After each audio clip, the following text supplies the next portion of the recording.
What is going on, everybody? Zack Rosenblatt here with Mike Kaye for the latest episode of the No Huddle Show, the preview edition for the Luke Falk Memorial Game on Sunday. Sam Darnold won't be playing, so we'll be getting Mike Kaye's favorite quarterback in the NFL. I think you've called him the second coming of Tom Brady, I believe, right? Because the sixth-round pick.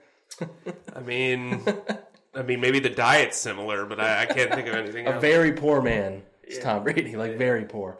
So we're going to get a lot of Luke Falk on Sunday. I think we both were pretty confident the Eagles are going to win this game by a decent margin, whether it was Darnold or not. But like when you heard this, like what was the first thought that came to your mind? I know you often talk about how he's the worst quarterback you've ever scouted. So he's the worst quarterback of the last 2 years, probably, for sure.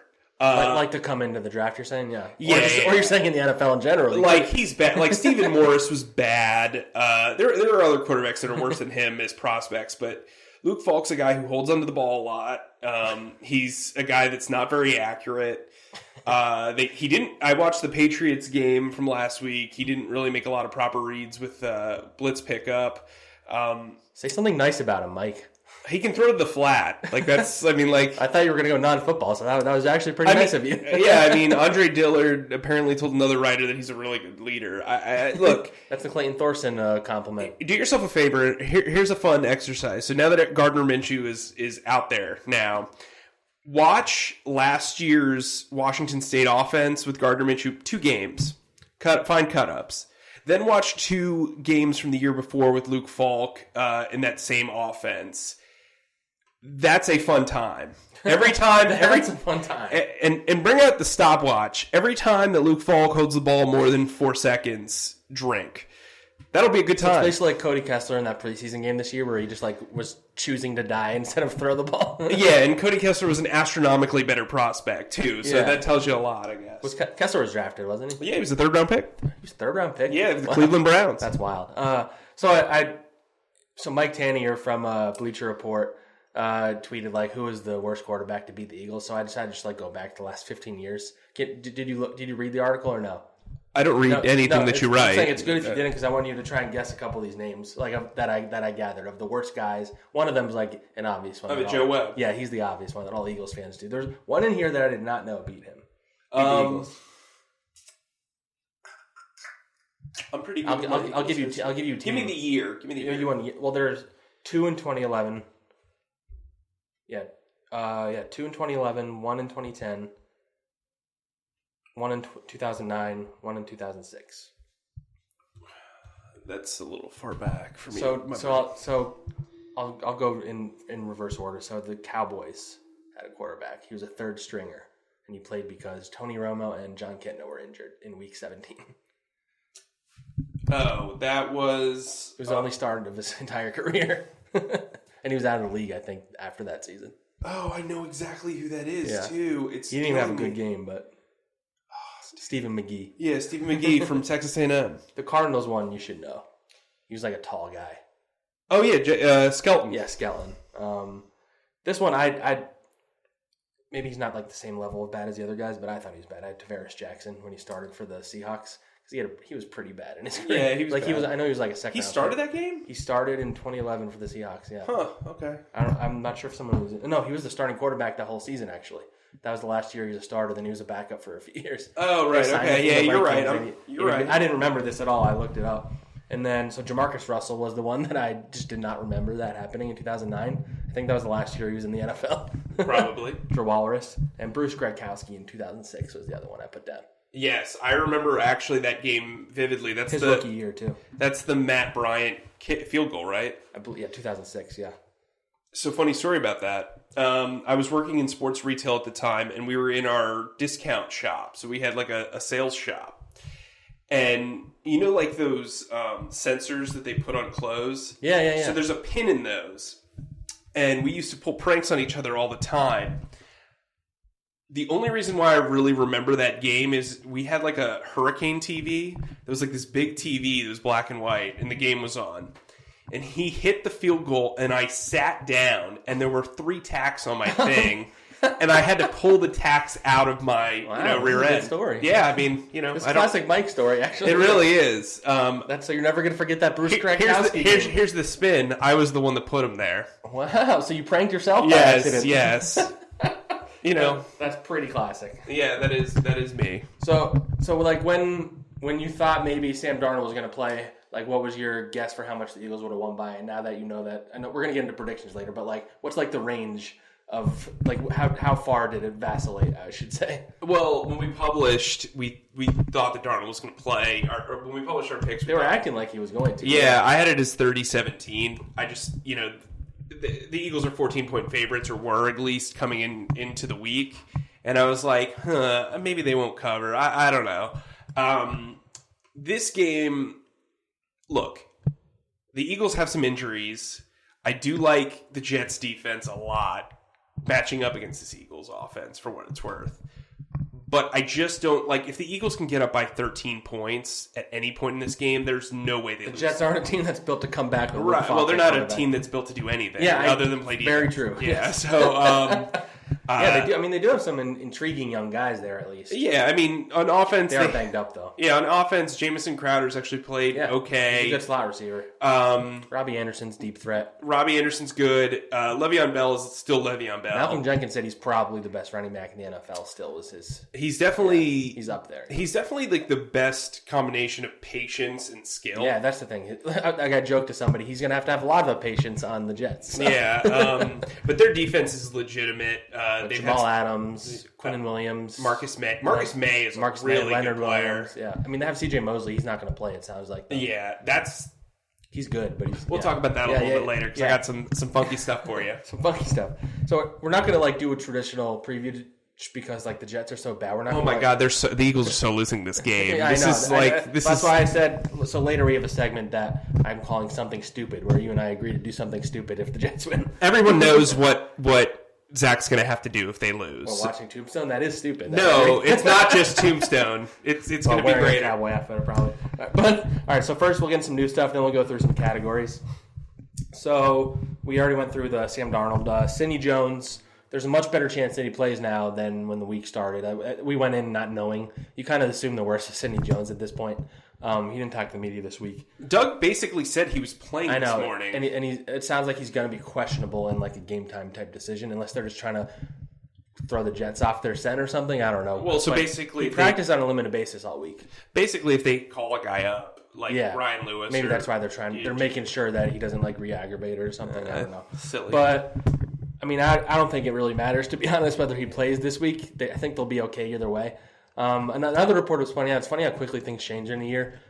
Do you remember who the two cornerbacks were that started against the... I don't know if you heard this conversation in the press conference room or not, but who the two cornerbacks were who started against the Giants last year? I know Bosby was one of them. Yeah, he was one.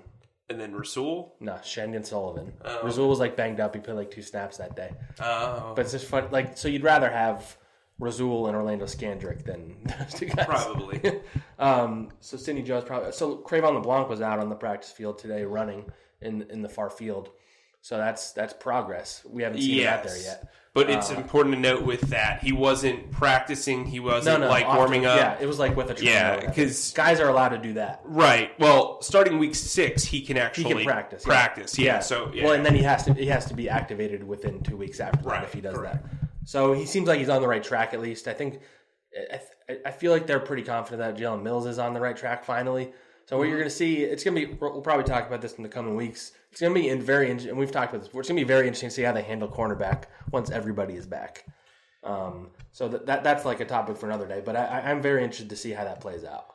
Well, I mean, and think about it too, right? This is a group that, like, reinforcements are coming. I did a radio spot earlier in the day. Reinforcements are coming, so you have to weigh, do you want to trade premium assets for a top cornerback, but then what do you do with these other guys? You know what I mean? So it's like, that's why I think it pays more to bring in a wide receiver with speed or a pass rusher than it does a corner, maybe, from their mindset. Not my mindset. I think corner is the most important need for them. But from their mindset, I think they see, the platoon's coming back for the second half of the season. Let's take it easy. I think that's also why you didn't see them trade like 3 first-round picks for Jalen Ramsey. Yeah, and why they probably won't. All right, so we can get into a little previewing now. This first segment, I said, who on the Jets should we care about is what I'm calling. So who on the Jets should you have an eye on? Who is interesting to you? Who could give the Eagles trouble? Like that obviously Le'Veon Bell is number one. We don't need to dwell too much on him. He's a tough guy to stop. But the Eagles have one of the best rush defenses in the NFL. So I would say 1B is Robbie Anderson, and here's why. So Rasul Douglas has struggled against speed, and Robbie Anderson's a quick dude. We also don't really know what Craig James is. Top PFF cornerback. Skandrick also struggles against speed. Now, I'm not sure that Falk can get him the ball downfield, but he's a guy that can run after the catch. Yeah, I'm a little weary of that. I would say the other guy that you really, really need to pay attention to is Jamal Adams. He can make a lot of plays on the ball.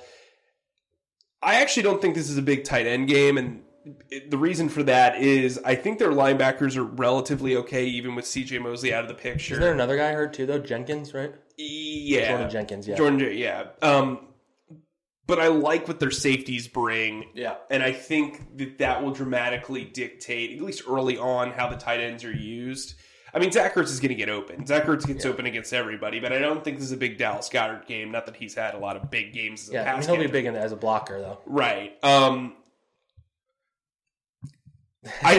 There's not much after that. Right, there's not much. I mean, Tremaine Johnson oddly matches up relatively well against Alshon Jeffrey because he can play his game. Tremaine Johnson's a bigger corner. He tackles. Is he still starting? Because they benched him at least one game. Yeah, he's playing, but he tackles well. Yeah. And if he's not playing, Nate Hairston's got a pretty good reach. He's a decent corner. And Jamison Crowder, who you mentioned earlier, he's going to be going against Skandrick, I imagine. Yeah, and they've actually gone up against each other a lot because Cowboys and Redskins. Yeah, and Skandrick was also in camp with the Redskins last year, practiced against him.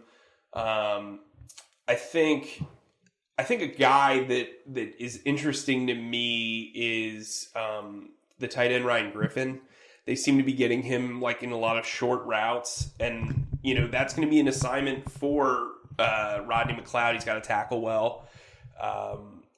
Look, this Jets team isn't very talented on offense, but there's things they do that other teams don't. They ran the Wildcat I feel like 5 times in that Patriots game, and while they weren't successful at all, the Wildcat, if you can get one big play out of it, it can be a big momentum boost. I do think that if you can't get pressure on this offensive line, then that's a problem. I've been waiting for this game to really kind of hammer the defensive line. This is when we find out if they're actually a problem or not, because that offensive line is maybe the worst in the NFL. Yeah, I mean, this is Kelvin Beacham's terrible. Ryan Khalil's had a horrible year. Semele might not play. And he's their best offensive lineman, and he hasn't even played all that well. Yeah. It's hard to play when the 4 other offensive linemen are playing poorly. Yeah, that's fair. Yeah. But this should be a really good game for Derek Barnett. Mm-hmm. Brandon Graham. Fletcher Cox can probably get back to where he was in this game. Again, I think the linebackers and safeties are going to be pretty busy. Griffin and Bell are used a lot in the passing game, as they should be. The Eagles kind of, lucked out with Chris Herndon still being suspended because he would have been probably their number one target. But Robbie Anderson's a guy that, he's coming, but, he played in the Link when he went to Temple. He's familiar with that stadium. He knows what it's like to play there. Not that means a ton, but he's going to be a guy who's going to want to, represent in his time back. The Jets have never defeated the Eagles. Never defeated the Eagles. That's crazy. This is their 11th meeting. So if Luke Falk beat the Eagles, he would be both the best and worst quarterback to ever beat the Eagles. It's funny. I was thinking about that. Nick Foles gets credit for being the best, the most accomplished quarterback in team history. He's obviously not the best quarterback in team history, but when you really, it's accomplished. All right, so now I wanted to do what we want to see. So we're going to go through a bunch of the Eagles positions, just say what we want to see from some of these guys in this game. Okay. Based on the past and what we want to see going forward. Quarterback. I think Carson just play like he did last week is all I need to see from him. It'd be cool if he had one of those blowout games where 400 yards and 3 touchdowns, but I don't know if that offense is going to run that way this year. Yeah. So we're saying for the rest of the year, or this Jets Just game? this game, but you can tie it into the rest of the year if you want. Well, I want to see Josh McCown. Yeah, I was going to say that too. A positive game for this team is Josh McCown playing in the fourth quarter. For us and them. Yeah, but like, it would be great to file a story in the third quarter. I was talking to our Jets writer, and he's like, I get to file it at halftime, basically. Yeah, poor guy. But what I would say is that if this game's close, that's a problem. This is a game that they should railroad this team. And I think the Jets do offer some problems. You talk about the injuries. You talk about all that stuff. The Eagles team has yet to dominate another team. And good teams dominate bad teams. You saw what happened with the Patriots. Even the Browns dominated this Jets team. So you want to see a 3-score game here and leading into the fourth quarter. And if you don't, that's a little bit of a concern for me from the quarterback position. At running back, I want to see Darren Sproles get that frickin' record already. I don't. I want him to hold out as long as he possibly can. If it's a blowout, he's a guy that you probably don't play just because you don't want him to hurt his hamstrings or whatever. Yeah. But it'd be nice for him to, because he was such a small amount of yards, and the way he played the first week, it was like seemed obvious that it would happen by now. But now I'm like, will it happen before the end of the season? Will they? Won't they? Because Darren Sproles. Odds are both Howard and Sanders don't play 16 games, because that's just rare for running backs. But they're going to get a lot of touches. I think they're going to run the ball a decent amount in this game. Yeah. The Jets really struggled tackling against the Patriots. I would try to get the running backs involved in the passing game because I don't think keep getting them reps for that in general. Right. I don't think Jeffrey's going to get open as often as he is, and jump balls are going to be a little dangerous if Tremaine Johnson's in there. And I think this could actually be a decent game for Matt Collins on the opposite side. Darryl Roberts is not good. He's their other starting cornerback. Even if Harrison's in there, Harrison's okay, but you have to find, everyone knows you're going to target Ertz and Jeffrey with Deshaun out there. Who's going to be the third guy? Last week it was Goddard. The week before that it was Hollins. You need that third guy to step up. And I'll tell you this, Brian Poole, their nickel corner, is really, really, really good. I think he's actually probably one of the top 3 nickels in the league this year. I don't know if Nelson Aguilar's going to have a great game. So you've got to find that third guy. And if it is a blowout and Arcega-Whiteside gets some playing time, he's got to make catches and show that he's moved on from those struggles from a few weeks ago. Pretty much talked about tight end already. Offensive line, just keep on dominating the way they have. That's what you want. You don't want to see Carson getting hit, because they have some big dudes who will hurt him. Bad radio, but nothing to add to that. Yeah, that's pretty much do your job. Yeah. Defensive line, we've pretty much talked about this. Just get sacks. Get more than one sack. Get out of they're the worst team in sacks in the NFL right now. Get out of that dweller. They'll have 4 in this game. 4? That more than they have all year. Shaq Barrett has 3 times as many sacks as they do. He's having one of the most 9 sacks in 4 games is unreal. Yeah, and I think I was listening to Ringer's NFL show with Kevin Clark. They're saying his sacks, they're not cheap sacks. He's forced fumbles on a bunch of them. Mm-hmm. He's turned it over to 4th down, and I'm it's not, because that's the whole thing Jim Schwartz is always talking about. How just because it's a sack doesn't mean it's a good situation necessarily. Right. They can still, if it's a 2nd down sack, they can still come right back and get a 1st down on 3rd down. Sure. Yeah. So some sacks would be nice. At linebacker, Nigel Bradham, if he can just keep playing like he did last week for the most part, I think that would be big. And Kamu Grugier-Hill, I'm curious to see how much he plays in this game.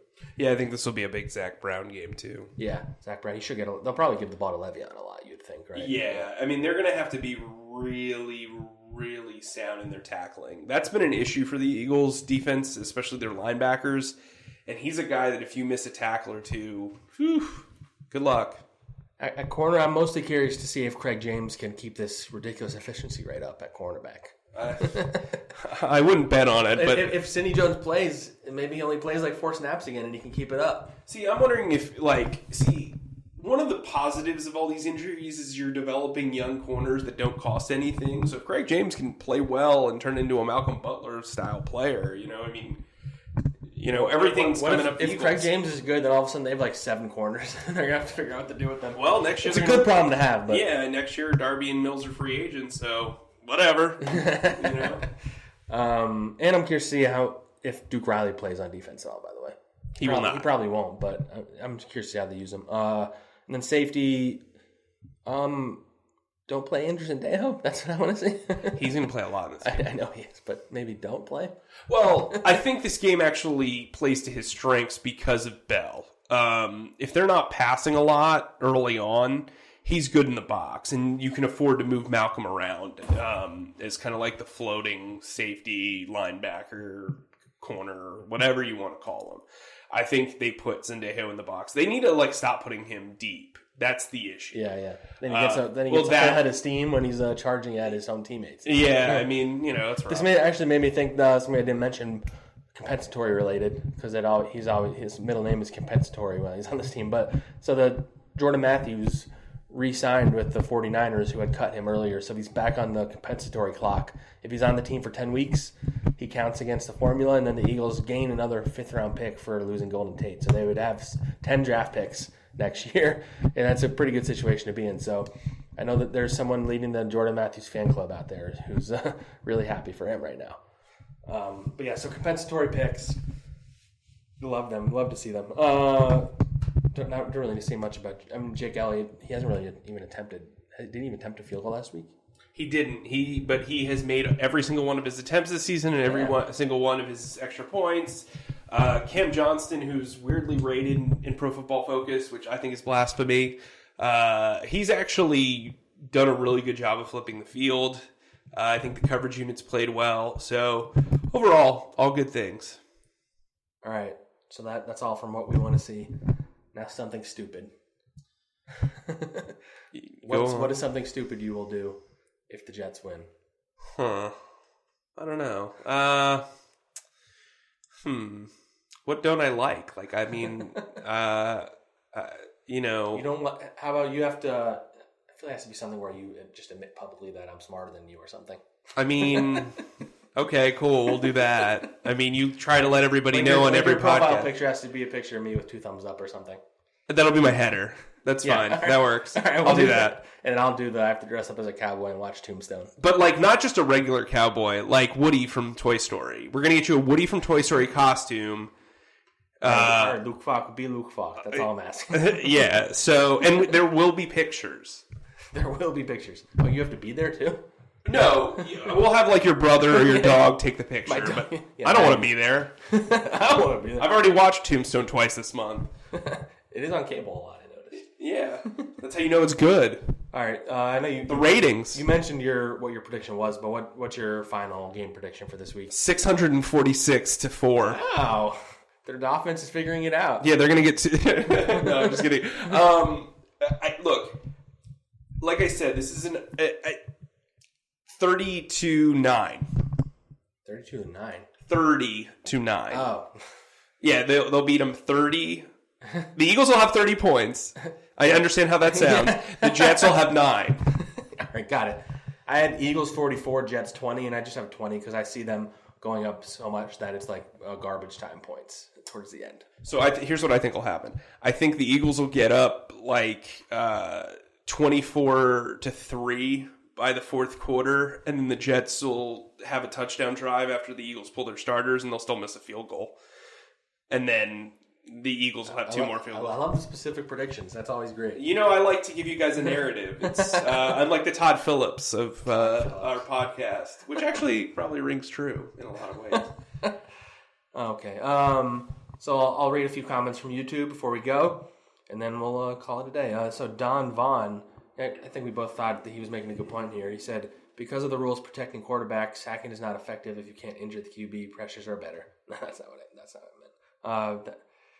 Pressure. You okay there, Zach? You can't injure the QB. I thought I was reading something else, so I just confused myself. Hey, you're like Doug Peterson when I ask him a question. He does think pressures are better, so he agrees with Philip Daniels, I guess.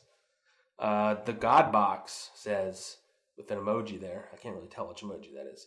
Imagine this: Jalen Ramsey, Jalen Mills. That would be confusing if they had both of them. Rasul Douglas, Sidney Jones, Vontae Maddox, Trayvon LeBlanc. Instantly, our secondary will be great. Guaranteed upgrade. I don't think they would keep all those guys, but sure. I mean, it would be an upgrade. A Junior 52. Do you know if Howie is targeting cornerback William Jackson from the Bengals? Do you know? No, I have not heard anything of the like, but I will tell you, if he was, that's a very smart play. The Bengals are 0-4 and are cheap, and he's going to be a good player for a while, so you're going to have to pay him, so maybe. And Sean Brooks says, Schwartz showed he can put together a good defense with average DBs, but until the DTs, namely Cox, play better, the Eagles' D will struggle, especially between the 20s. That's accurate. Yeah. That's a really accurate assessment. I think a lot's overblown. The corners are struggling. But I think Schwartz is aware of the downfall of his cornerback group, and that's the reason why they play so far off, to give them cushion and not get embarrassed. Yeah. Although that happens a little bit more than they probably expect. But you need to get pass rush. I mean, that's the name of the game in the NFL. That's the most important thing, especially interior pass rush nowadays, because you got to force guys out of the pocket, especially pocket passers. Ridgeway and Spence haven't really done enough yet. Right. Well, it's hard to. They weren't expected to be Right. number 2, number 3. All right, we'll end on that note. We'll hit you guys back on Sunday night after the Eagles-Jets game, a little earlier than the last podcast we did. So maybe we'll be a little more. I mean, you got to feel better. So you get some sleep this weekend, Mike. We need you at your best on Sunday. Peaky Blinders is back on Netflix. I don't know if that's going to happen. So you mean you're just going to be watching Netflix instead of sleeping? Got it. Yeah. Pretty Little binge. All right, we'll end on that note. Leave us some comments after the game, or today. Leave us your predictions, and if any of them are right, we'll read them. And thanks for listening.